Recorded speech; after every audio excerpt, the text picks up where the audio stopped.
Satu, dua, tiga. Hai guys. Hai guys gimana? Hai guys. Hai. Kembali lagi bersama aku Arifah Nurfahira dan aku siapa namanya? Dan Cai. Hari ini kita akan membuat video mengenai praktikum mata kuliah manajemen kualitas air. Hai. Nah, tujuan dibuatnya video ini itu untuk memenuhi nilai praktikum manajemen kualitas air. Asal airnya sendiri itu berasal dari air kolam ikan mas dengan ukuran panjang 200 dikali 110 cm dan 29 cm. Kalau mata kelanjutannya tonton terus ya. Alat dan bahan. Sekarang aku ingin ngenalin dulu alat-alat apa aja sih yang bakalan aku pakai di praktikum pada hari ini.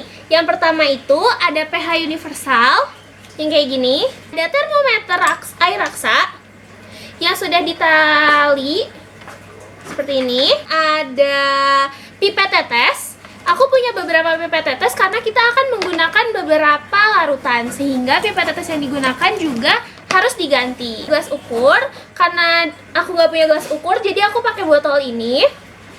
Karena aku juga nggak punya botol Erlenmeyer, aku menggunakan botol yang memiliki bentuk yang menyerupai dengan botol Erlenmeyer seperti ini. Botol COD dan botol BOD. Nah, yang selanjutnya adalah bahan-bahan yang akan digunakan. Ada Na2CO3 0,045 mol. Ada larutan MnOSO4, ada amilum, ada apa lagi nih? Ada NaOH dalam KI. Kemudian ada Na2S2O3 0,025 N atau mol. Selanjutnya ada indikator PP. Ada larutan H2SO4. Ada larutan HCl 0,025 mol. Dan yang terakhir kita akan menggunakan Aquades. Air sampel yang digunakan adalah air kolam ikan mas yang ada di depan rumah. Caranya adalah dengan mengambil sebuah botol. Kemudian kita akan memasukkan botol hingga tengah kolam. Mengapa diambil dari tengah kolam? Untuk mewakili seluruh kolam. Jadi tidak hanya mengambil dari atas atau dasar kolam, tetapi mengambil semua air yang ada di kolam. Kemudian ditutup. Parameter yang pertama adalah parameter oksigen terlarut. Hal pertama yang akan dilakukan adalah dengan memasukkan air sampel ke dalam botol BOD. Air sampelnya sudah aku masukkan di dalam botol ini. Kita tinggal tuangkan saja. Nah, setelah air kolam ini dimasukkan, selanjutnya kita akan menambahkan MnOSO4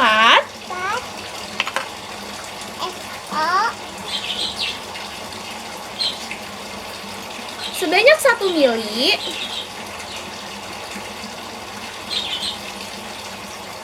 Kalau kalian bisa lihat di sini ada parameternya. Pokoknya ininya sampai 1 mili. Kelihatan nggak? Oke. Kemudian kita masukkan sebanyak 1 mili. 1 mili.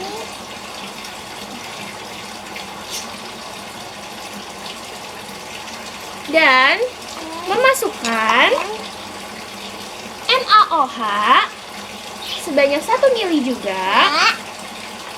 Sebanyak 1 mili.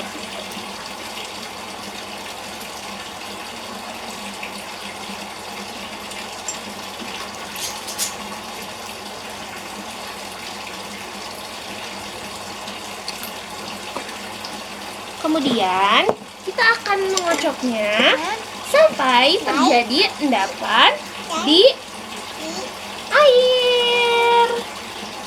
Setelah ada endapan seperti ini, kita akan menambahkan larutan H2SO4 ke dalam botol BOD dengan pipet yang berbeda ya.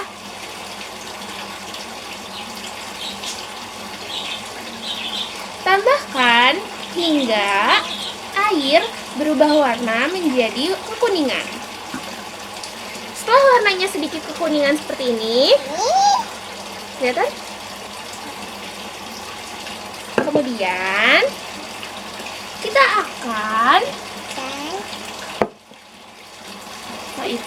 akan menaruhnya ke dalam Erlenmeyer sebanyak 50 ml. Kira-kira aja.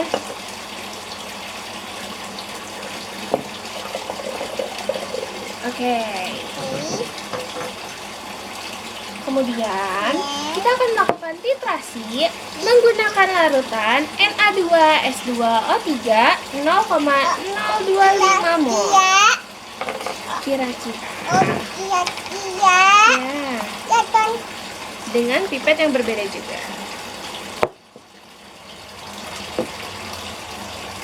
Lakukan titrasi hingga warna berubah menjadi kuning muda.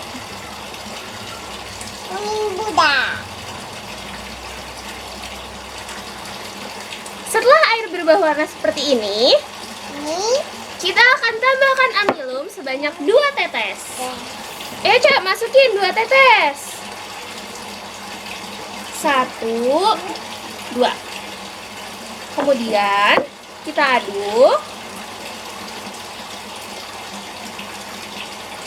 Dan kita lanjutkan titrasi menggunakan N2S2O3 hingga larutan menjadi bening. Bening, kita hitung dari titrasi yang tadi menggunakan rumus berikut dan didapatkan hasil sebagai berikut.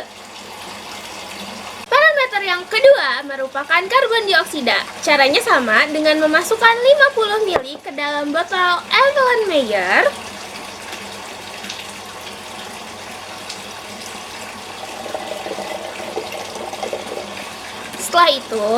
Setelah dimasukkan air sampel, kita akan menambahkan 2 tetes amilum.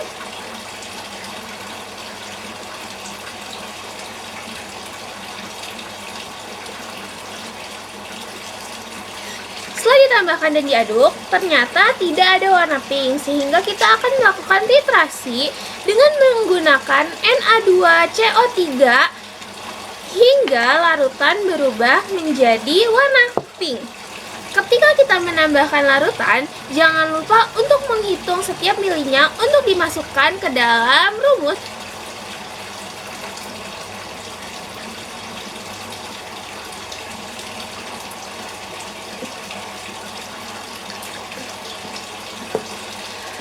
Setelah air berubah seperti ini, ada pink-pinknya kan? Nggak kayak awal. Lalu kita akan menghitung dengan perhitungan sebagai berikut. Dan didapatkan hasil parameter yang ketiga, yaitu alkalinitas. Caranya sama seperti karbon dioksida. Kita akan memasukkan 50 ml air sampel ke dalam botol Erlenmeyer.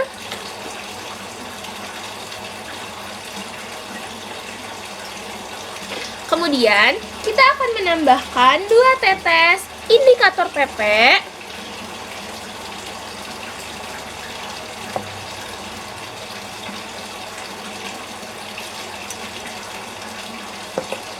Kemudian mengaduknya. Apabila air sudah berubah merah muda seulas, kita akan titrasi menggunakan HCl 0,025 mol hingga larutan berubah menjadi warna bening.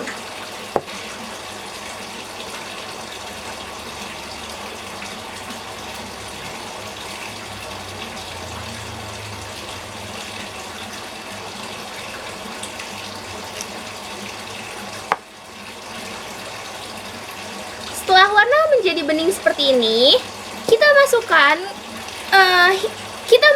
hitungan titrasi yang sudah kita hitung menggunakan rumus berikut dan didapatkan hasil sebagai berikut. Selanjutnya adalah parameter produktivitas primer.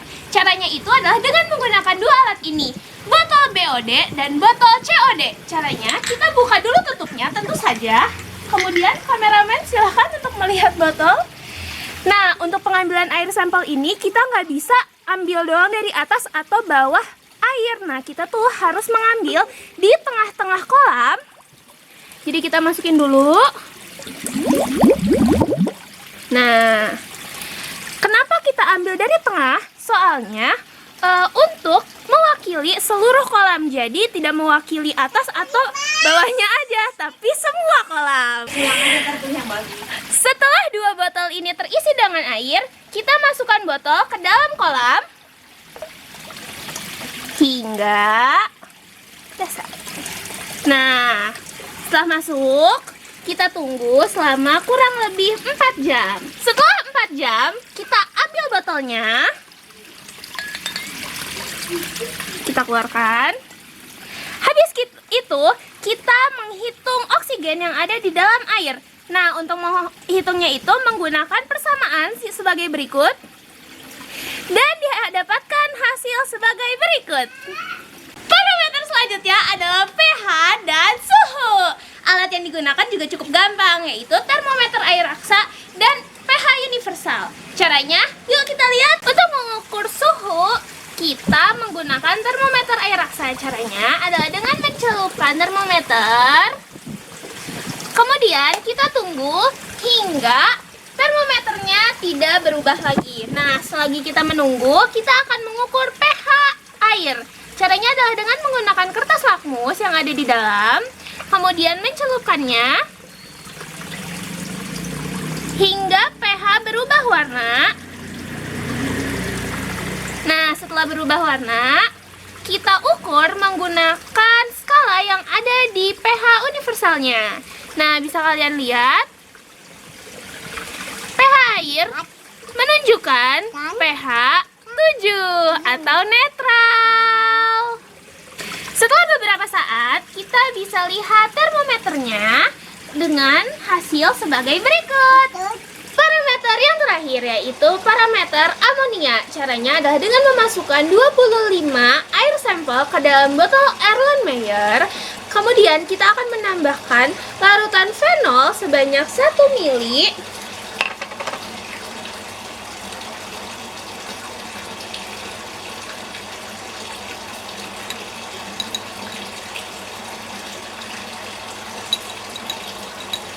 Seperti ini. Ke dalam botol Erlenmeyer.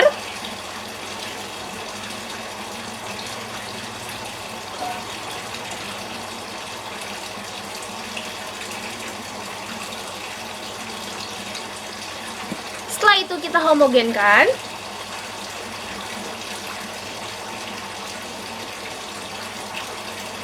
Kemudian kita akan menambahkan natrium nitroprosid sebanyak 1 mili juga menggunakan pipet yang berbeda.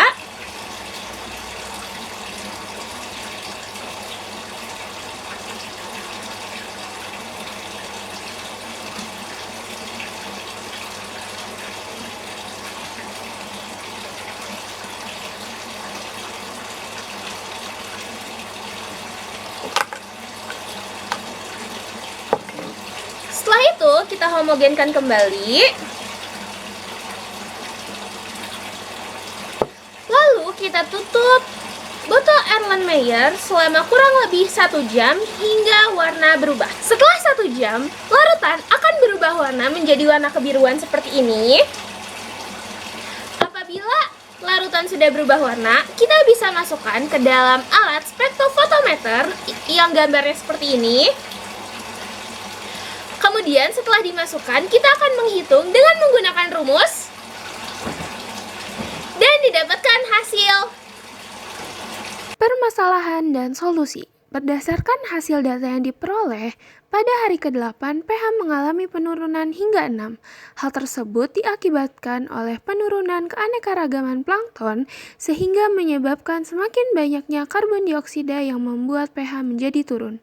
Solusi yang bisa dilakukan dengan cara pengapuran, menggunakan buffer alkali, serta menggunakan aerasi untuk menurunkan kadar karbon dioksida. Pada hari ke-8, DO turun menjadi 2,9 ppm yang disebabkan oleh pengendapan menggunakan bahan organik. Solusi yang bisa dilakukan adalah dengan pemberian aerasi pada kolam. Pada hari ke-25, karbon dioksida naik menjadi 4,65 ppm yang disebabkan oleh banyaknya segala pembuangan yang lewat secara langsung. Solusi yang bisa dilakukan adalah dengan pengaturan sirkulasi air. Pada hari ke-8, alkalinitas turun menjadi 58 ppm yang disebabkan karena kadar toksinitas dari amonia yang naik. Solusi yang bisa dilakukan adalah dengan melakukan pergantian air. Pada hari ke-18 dan 19, produktivitas primer turun menjadi 0,4 dan 0,6 ppm.